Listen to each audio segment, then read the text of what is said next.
Langit biru pagi menanti.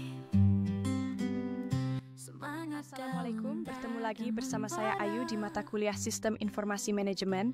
Pada program studi Sistem Informasi mata kuliah ini akan membantu untuk mengelola data dan mengambil keputusan efektif. Mata kuliah ini akan membuka wawasan tentang peran teknologi dalam efisiensi dan inovasi. Mari kita pelajari bersama.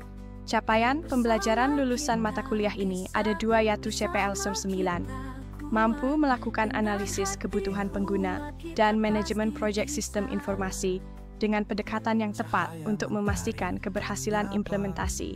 Lalu CPL 10, mampu mengelola layanan teknologi sistem informasi untuk kebutuhan industri, serta berperan sebagai konsultan dalam strategi transformasi digital organisasi.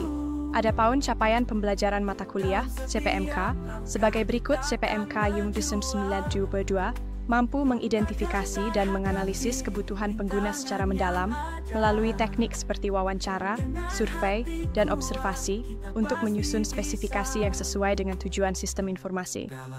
CPMK Sentu 923 mampu merencanakan dan mengelola proyek sistem informasi dengan memilih pendekatan manajemen proyek yang sesuai. CPMK Sentu 924 mampu memonitor dan mengevaluasi kemajuan proyek sistem informasi untuk memastikan implementasi yang tepat waktu dan sesuai spesifikasi, serta melakukan penyesuaian jika terjadi perubahan kebutuhan atau kendala. CPMK 725 mampu mengidentifikasi dan mengelola kebutuhan layanan teknologi informasi di organisasi, termasuk pemantauan kinerja, keamanan data, dan pemeliharaan sistem. Hai semuanya, hari ini kita akan membahas topik yang sangat penting tapi sering terlupakan, implikasi etika dalam teknologi informasi. Yap, kita akan ngomongin tentang moral, etika, dan hukum. Jadi, siapkan buku catatan kalian dan mari kita mulai. Pertama-tama, apa sih moral, etika, dan hukum itu? Anggap moral sebagai kompas pribadimu. Apa yang kamu yakini benar atau salah? Etika, di sisi lain, adalah aturan yang ditetapkan oleh masyarakat untuk memandu bagaimana kita harus berperilaku. Dan hukum? Nah, itu adalah pedoman resmi yang ditegakkan oleh pemerintah. Cukup mudah, kan?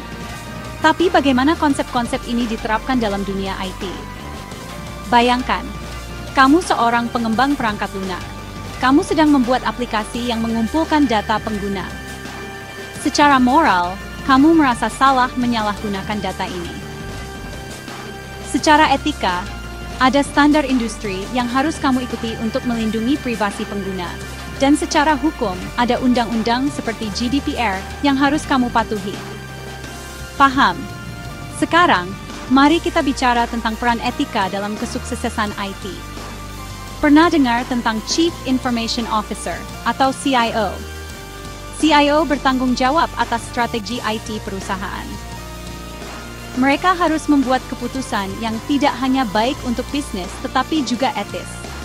Misalnya, apakah seorang CIO boleh mengizinkan penggunaan data pengguna untuk iklan yang ditargetkan? Tentu, itu bisa meningkatkan pendapatan, tapi apakah itu etis? Ini adalah pertanyaan sulit yang harus mereka jawab.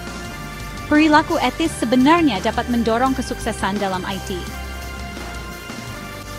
Perusahaan yang mengutamakan etika cenderung membangun kepercayaan dengan penggunanya.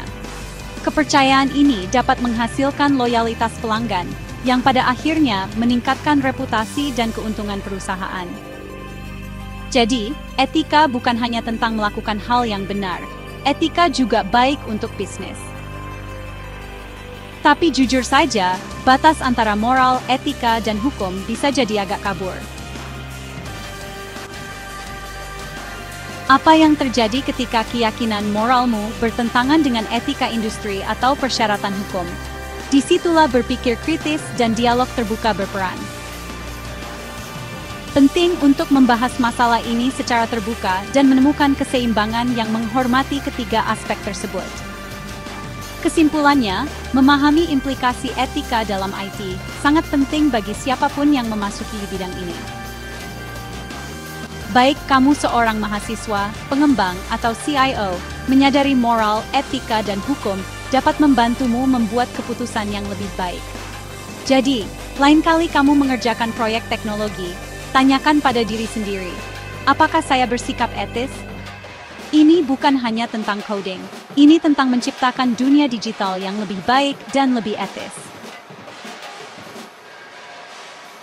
Terima kasih sudah menonton. Jangan lupa like, comment, dan subscribe untuk video bermanfaat lainnya. Sampai jumpa lagi.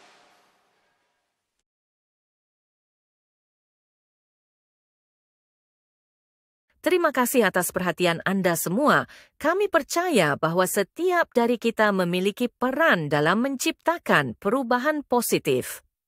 Mari kita jadi agen perubahan bersama dan semoga kita dapat mencapai tujuan bersama. Sampai jumpa di kesempatan berikutnya. Bina Dharma Bermutu.